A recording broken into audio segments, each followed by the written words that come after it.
കേരളത്തെ വ്യാവസായിക നിക്ഷേപ രംഗത്ത് വമ്പൻ മുന്നേറ്റങ്ങൾക്ക് വഴിയൊരുക്കുന്ന ഇൻവെസ്റ്റ്മെന്റ് കേരള ആഗോള നിക്ഷേപ സംഗമത്തിന് കൊച്ചിയിൽ തുടക്കമായി. സംരംഭകർക്ക് എല്ലാ സഹായവും നൽകുമെന്നും നടപടിക്രമങ്ങൾ ചുവപ്പുനാടയിൽ കുടുങ്ങില്ലെന്നുമാണ് മുഖ്യമന്ത്രിയുടെ ഉറപ്പ്. വിദേശികളും പ്രവാസികളും ഉൾപ്പെടെ നിക്ഷേപകർ ഉച്ചകോടിക്ക് എത്തിയിട്ടുണ്ട്.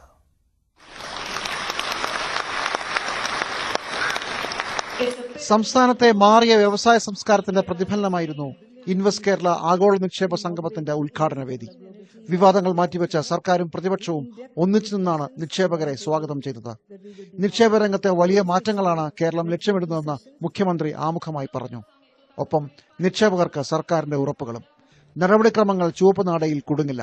ലൈസൻസുകൾ സമയബന്ധിതമായി അനുവദിക്കും. ഭൂമി കിട്ടാത്തതിന്റെ പേരിൽ ഒരു നിക്ഷേപകനും സംസ്ഥാനം വിട്ടു പോകേണ്ടി വരില്ല. അടിസ്ഥാന സൗകര്യ വികസനം കൂടുതൽ മെച്ചപ്പെടുത്തുമെന്നും പിണറായി വിജയൻ പറഞ്ഞു.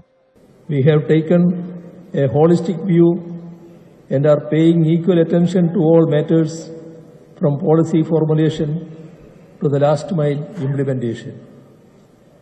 We have ensured that no investor coming to Kerala will have to face the cobweb of procedural delays and meet the barriers of red tape.